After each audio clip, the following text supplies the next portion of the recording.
becoming spiritual is probably the very best decision that you can make for your health, your mind, your heart, and your life.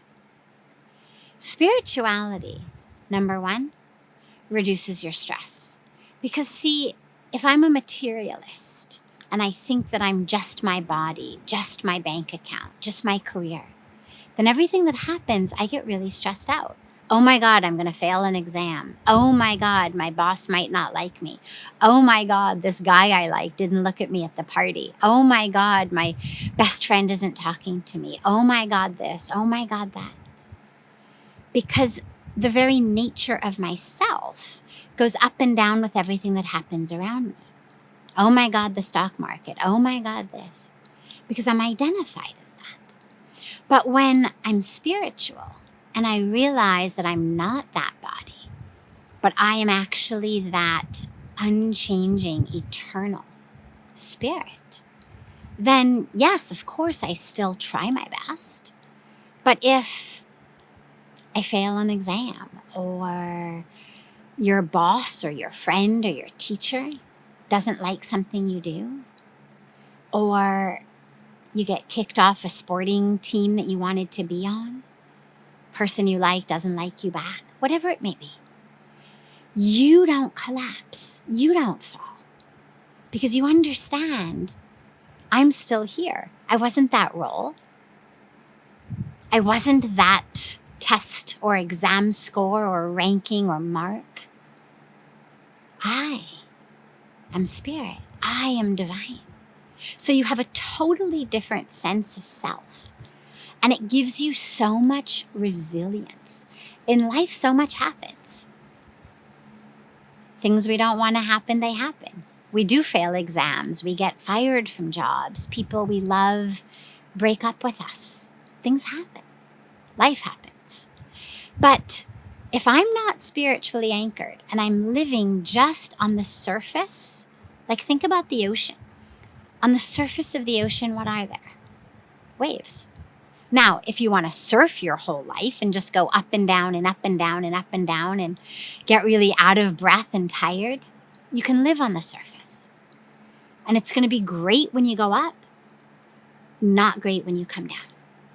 Spirituality anchors you deep in the depth of the ocean where there are no waves.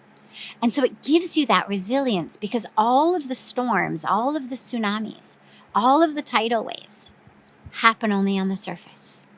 So whenever there's storms in your life, spirituality gives you somewhere deep to anchor and to stay strong and to bounce back.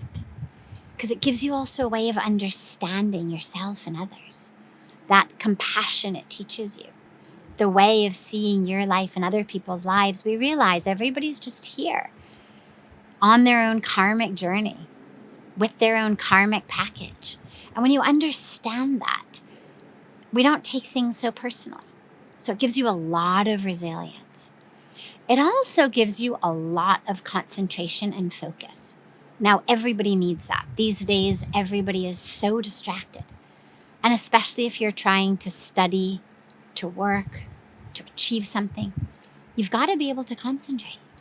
And the practice of meditation, the practice of prayer, the practice of japa, all of these things that we do on our spiritual path actually have been shown not just to make us more happy spiritual people, but to increase our ability to concentrate. It changes your brain. If you feel like, oh my God, my brain doesn't work, try some meditation, try some yoga, try some chanting. It actually changes your brain. Try some loving kindness, try compassion practices. It will change your brain. And what you will find, in addition to being able to concentrate a lot more, is you are so much happier. And that's another piece that we get, is that increased happiness, better health in the mind, in the heart, in the body.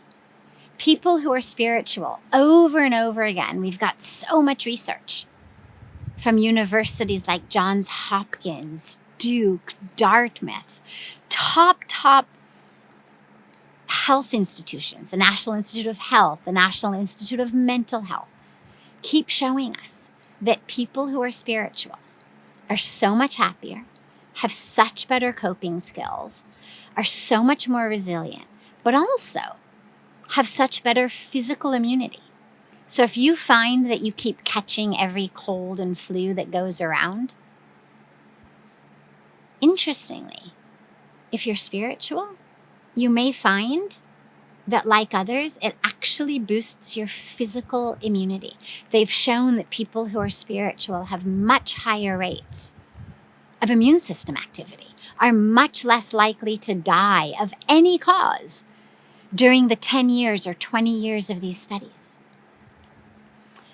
And lastly, spirituality helps us make decisions. Life is full of decisions. What to do, what to become. Every year, there's more and more possibilities in our world. You know, our parents, our grandparents didn't have so many options. We have so many options now. And everyone's so confused. How do I know? How do I know what's right? How do I know what's my dharma?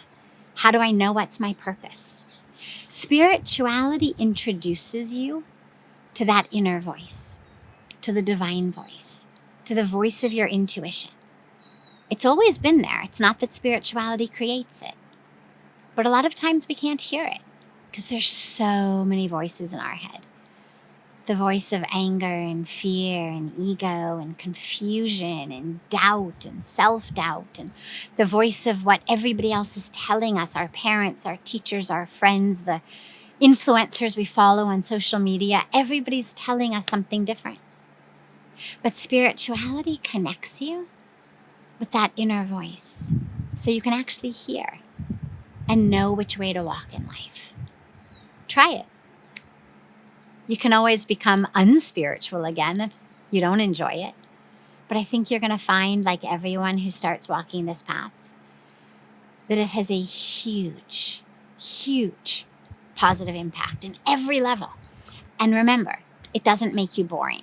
People think that becoming spiritual makes you boring. It doesn't. It makes you so much more alive, so much more connected. Give it a try. You'll see.